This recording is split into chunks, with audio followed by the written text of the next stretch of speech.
So I kind of knew this was coming. Where the fuck did it go? Oh, God.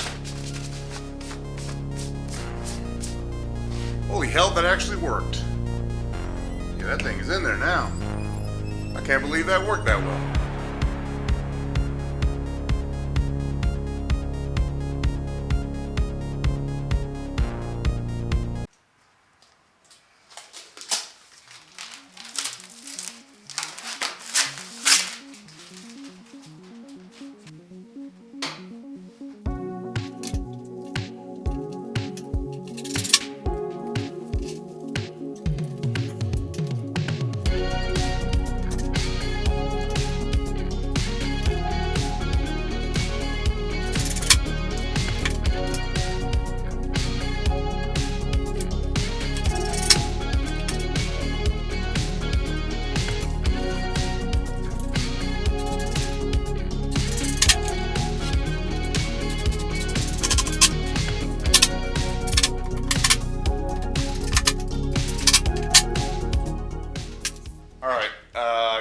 Myself, battery died, but I got everything cut and polished. It's still a little cloudy. I may polish it one more time now that everything's on. I'm keeping the cover on the windshield just so it doesn't get scratched or anything, but I got that mounted as well, and the pods are fully set in. The only real thing now is, like I said, maybe a final polish to try to get some of this haziness out, or these little bit of swirl marks. It's pretty glossy, came out pretty good. Yeah, then the lights gotta go on and then we're pretty much done. Looks good though. Okay, so here's where we're at right now. I did get the halo headlight to fit. I forgot about the spacing between the bracket and the fairing, so I got that to fit in. Everything works on that. Windshield's mounted, clear view lens. The headlight lens is mounted as well. So now I'm trying to get the aux lights to fit in. Came with these rubber grommets that go around it, but these do not work with the sealed LED auxiliary lights. So I've had to make a few modifications to it. As you can see, the guy at JD Customs told me to cut this back part out and some of the inside out, which I still need to do more trimming to get these to fit in. So I kind of knew this was coming. The grommet fits fine. Then you try to fit the light in, and it just doesn't want to fit in there. And I think that rubber, there's too much rubber in the back because the cooling fins in the back of the light. So I need to do some more trimming on that. And let me go over a couple things that I've run into issues with. 3 of the bolts fit. This one is way off. It's probably a 1/4 inch off, but it's secured. I don't know how water resistant it's going to be now, so I may try to loosen these up and try to put them all at the same time. I don't really know yet, but that's an issue. The windshield also was kind of a tricky fit. A little bit of gap on this right side compared to this left side, and it actually kind of scraped the paint up on here.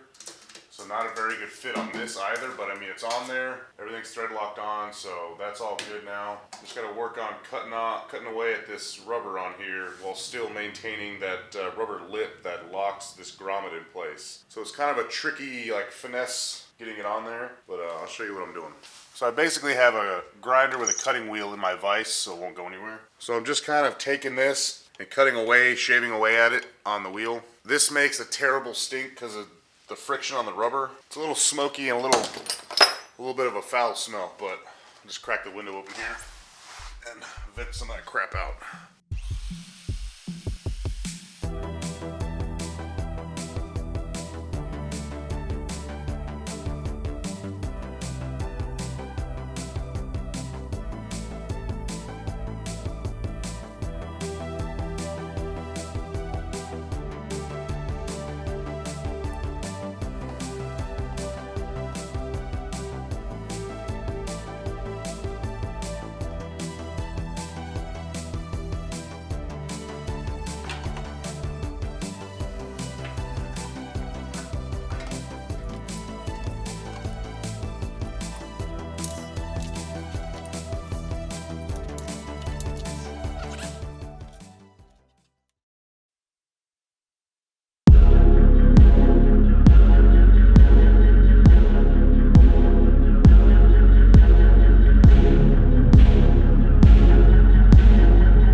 completed FXR fairing install on the Road King. This has been done for a few weeks now. Been busy with stuff trying to get these videos uploaded, and anyway, I really like it. Gives it a really good look. I've got a few people ask me what it was. Someone thought it was a Road Glide at first, and then they looked at it, and I told them it was a Road King, and they got all sorts of confused. I mean, it's not something you see a lot, and I really like it. All that fitment issues with JD Customs hardware and the lowers it all kind of falls by the wayside once you're riding this thing and you really get to experience it. The headlights are bright as hell. They've actually saved my ass with deer a couple times already, just so I can see them a little bit sooner than right in the road when they run right in front of me, which happens all the time. So now some of the bad things I've noticed about it, or things that weren't quite what I expected. Having a little bit of an electrical issue. It's nothing major, it's just the switch for these will not actually turn them off. I don't know if it's just because they draw so little power compared to the halogen ones. I don't know if that's the issue. I don't know. I have no idea. I checked all the wiring underneath the triple tree and everything's good. I just don't know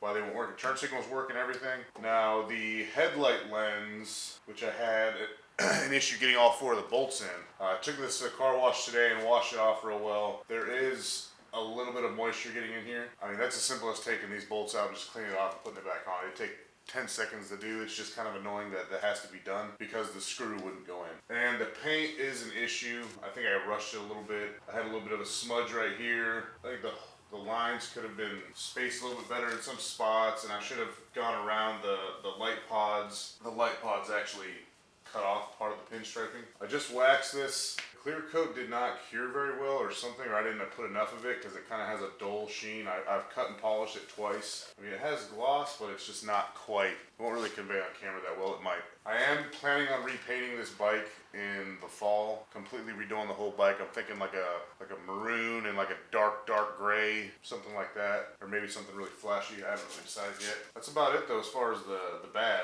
I really like it. It looks awesome. I can't wait to get it apart and paint it again and do it in something a little bit better than just a black. But I love this bike. It's a lot of fun. It handles real well. Having a sixth gear is super nice, and having bags is really nice. And the Saddleman seat is phenomenal. That thing is so comfortable. Haven't really taken it far yet. I've ridden about 1,000 miles so far with this in the past few weeks, but I haven't really gone on any long road trips, which I'm excited to do. I have a pretty big one coming up in a couple months, so that'll be a good time. Really getting this thing out and stretching its legs on the highway. As you can see, the Dyna is up on the lift behind me, having electrical issues, so that's the next project. Just always something here. Gonna replace the stator, regulator, battery, just like the whole charging system because it's something's wrong. I don't know. Yeah, that'll be fun. Dive into that. Got to tear the whole primary apart, so that'll be some good footage, some good content. Yeah, so this is done for now. Until I paint it in the fall, I'm leaving it the way it is. May get a different exhaust. I don't really like this one, and on the left side, it drags on the ground a little bit because it sits so low.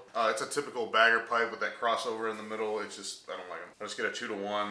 Probably a TDR or something of the sort. Oh, and the FXR division handlebars are perfect. They're like right at that really comfortable, not too stretched out, not too close. They're like, those are some sweet bars.